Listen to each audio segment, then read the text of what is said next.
माला बिथांखिनि गेजेरजों लामा लुफुंनायनि अन्थाइ खाम्फा गायसनदों बिटिसिनि गाहाय खुंगिरि हाग्रामा महिलारिया। बाक्सा जिल्लानि 22 नं कक्लाबारि बियाबनि सिङाव थानाय कक्लाबारि केशव नगरनिफ्राय दुमनि थांनाय लामासिम 30 किल'मिटारसो गोलाव लामा लुफुंनायनि थाखाय अन्थाइ खाम्फा बेखेवदों बिटिसिनि गाहाय खुंगिरि हाग्रामा महिलारिया। खौरां बिजोंनि गेजेरजों गाहाय खुंगिरि हाग्रामा महिलारिया फोरमायदों दि दिनै जायफोर आसाम माला स्किमनि गेजेरजों लामा बेखेवदों बेफोर 2025-26 इं मायथाइनिनो आरो बेफोर गासैबो प्रमद बर' सरकारनि समाव सेंसन जानाय स्किममोन। नाथाय बिथाङा ठिकादारफोरनिफ्राय रां मोनैनि थाखाय बेफोर लामाखौ बेखेवाखै। मानोना बिथाङा जेब्लायबो रां जानायखौल' सिन्ता खालामो, नाथाय दिनै जोंनि गोदान सरकार फैनाय लोगो लोगो बेफोर खामानिफोरखौ मावफुंनो ओंखारबोदों। गोदान स्किमनि खामानिया फैगौ गोदान रांखान्थि बोसोर 2026-27 रांखान्थि बोसोर हाबनायनि उनावसो जागोन होननानै फोरमायो गाहाय खुंगिरि हाग्रामा महिलारिया। माला जितु आसनि अखমৰ এইটো আমি প্ৰথমত আঠিয়াবাৰী বৰিমুখ আৰু সেকেণ্ডত আমি অঞ্চলিক কোৱাৰিচক আৰু এতিয়া লাষ্টত কেশৱ নগৰ টু ডুমনি এই তিনিটা ৰাস্তা আমি উদ্বোধন কৰিছোঁ আসাম মালা আঁচনি। আৰু আজি এই উদ্বোধনৰ সময়ত আমাৰ অসমৰ কেবিনেট মিনিষ্টাৰ জয়ন্ত মল্ল বৰুৱা থকাৰ কথা আছিল, কিন্তু বিশেষ কাৰণত সি থাকিব নোৱাৰিলেও মই আমাৰ দলৰ বা আমাৰ বিটিচিৰ MCLA EM সকলক লৈ পেলাই মই উদ্বোধন কৰিছোঁ, ফাউণ্ডেশ্যন দিছোঁ। তো সেইবিলাক গোটেই স্কিম আচলতে 2025-26 প্ৰমোদ বড়ো থকা সময়ত চৰকাৰৰ দিনতে চেংচন হোৱা স্কিম, কিন্তু সি উদ্বোধন কৰি যোৱা নাই। এইটো দুৰ্ভাগ্যজনক, কি কাৰণত বা উদ্বোধন কৰি যোৱা নাই। মই যিমান দূৰ জানো মুঠতে সি ঠিকাদাৰসকলৰ পৰা পইচা পোৱা নাই, সেইকাৰণে এই ৰাস্তাবিলাক সি উদ্বোধন কৰা নাই। কথা সেইটোৱেই, সদায় খাবৰ কাৰণে চিন্তা কৰে, কিন্তু আমি অহাৰ লগে লগে সেইবিলাক কথাটো আমি গম পাই আজি এই তিনিটা, অকল তিনিটা নহয়, টোটেল 6টা আসাম মালা আণ্ডাৰৰ আমাৰ বিটিচিত আছে।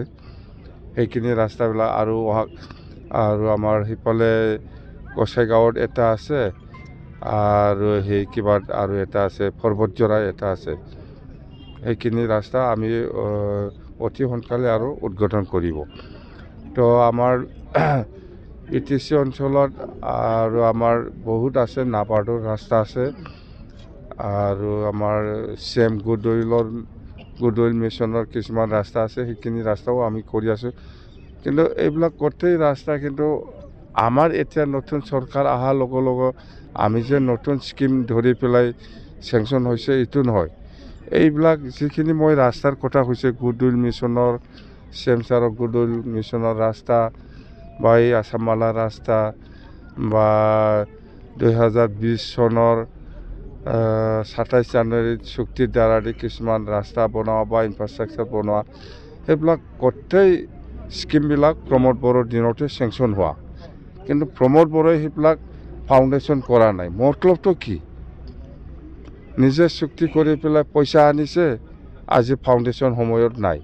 ইনফ্ৰাষ্ট্ৰাকচাৰ এনেকুৱা যেনিবা আপোনাৰ চাওক, এই যে ওদালগুৰিত স্পৰ্টছ একাডেমি 176 crore না কিমান বা মুঠতে 100তকৈ বেছি, এইবিলাক প্ৰমোদ বড়োৰ দিনতে চেংচন হোৱা বা প্ৰমোদ বড়োৱে নিজে বনাম বুলি চেংচন কৰা, কিন্তু ইহঁতে সেইটো এই স্কিমটো ইহঁতে ফাউণ্ডেশ্যন কৰা নাই। কাৰণ কি?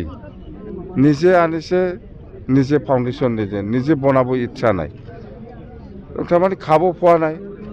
খাব পালে নিশ্চয় এইবিলাক ফাউণ্ডেশ্যন কৰিলে হয়। তো এনেকুৱা মেলা স্কিম আছে প্ৰমোদ বড়োৰ দিনত চেংচন হোৱা, গভৰ্ণমেণ্ট অফ ইণ্ডিয়া বা গভৰ্ণমেণ্ট অফ আছামৰ চেংচন হোৱা স্কিম মেলা আছে, কিন্তু সি ফাউণ্ডেশ্যন কৰা নাই। মতলবটো ঠিক নহয়, তাৰমানে সি কৰিব ইচ্ছা নাই, কাম কৰিব ইচ্ছা নাই, খাব পোৱা নাই, সেইকাৰণে সি এইবিলাক স্কিম বা প্ৰজেক্টবিলাক ফাউণ্ডেশ্যন কৰা নাই বা কাম কৰিবলৈ সুবিধা দিয়া নাই। মুঠতে আমাৰ নতুন প্ৰজেক্টবিলাক এনেকুৱা, আমি এতিয়া নতুন চিন্তা কৰিছে বহুত ৰাস্তাৰ আঁচনি আমাৰ আৰু ল'ব লগা আছে। আমাৰ দিনত যেতিয়া নেকি সেইবিলাক সময় আহিব 2026-27 যিটো এল'কেশ্যন আহিব, এই সময়তহে আমি নতুন স্কিমবিলাক আমি ল'ব পাৰিব। মুঠতে এতিয়া কাৰেণ্ট যিটো চলি আছে, এতিয়া আমাৰ চৰকাৰ হোৱাৰ পিছত এপ্ৰিললৈকে যিটো চৰকাৰ চলিব, এই সময়ত আমাৰ পইচা নাই। এই সময়ত আমাৰ পইচা নাই। পইচাটো আহিব নতুন বছৰৰ 26-27 যেতিয়া বাজেট হ'ব, তেতিয়া আমি পাবলৈ সক্ষম হ'ব। সেইদিনা SD বাজেট ধৰিছে 250 কোটি SD বাজেট। সেইটো আমি জানুৱাৰী বা ফেব্ৰুৱাৰী মাহত নিশ্চয় পাব। এই SD বাজেট আমাৰ অকল এই ইলেকশ্যনলৈকে এই 6 মাহটো চলিবৰ কাৰণে আমাক দিছে। তো কথা সেইটোৱে যে যিখিনি মই ফাউণ্ডেশ্যন কৰি আছে, গোটেই এইবিলাক স্কিম বা প্ৰজেক্টটো প্ৰমোদ বড়োৰ দিনত চেংচন হোৱা মতলবটো ঠিক নহয়। সি নিজে ফাউণ্ডেশ্যন কৰিব পাৰিলে হয়, সি কাম কৰিব ইচ্ছা নাই বা কণ্ট্ৰেক্টৰসকলক কাম কৰিবলৈ সুবিধা দিয়া নাই। তো যেন হওক, আমি আহি পোৱাৰ লগে লগে এতিয়া বহুত ফাউণ্ডেশ্যন কৰি আছে প্ৰমোদ বড়োৰ দিনত চেংচন হোৱা গভৰ্ণমেণ্ট অফ ইণ্ডিয়া বা গভৰ্ণমেণ্ট অফ আছামৰ যিখিনি স্কিম কথা। Thank you. অকলে কোথায় আমি NDA হিচাপে নিৰ্বাচন খেলিব। 126টা ছিটত NDA হিচাপে আমি ইলেকশ্যন খেলিব। NDA যিমান পাৰ্টনাৰ আছে সকলোৱে আলোচনা কৰি পেলাই ছিটবিলাক আমি ঠিক কৰিব আৰু চৰকাৰ NDA হ'ব।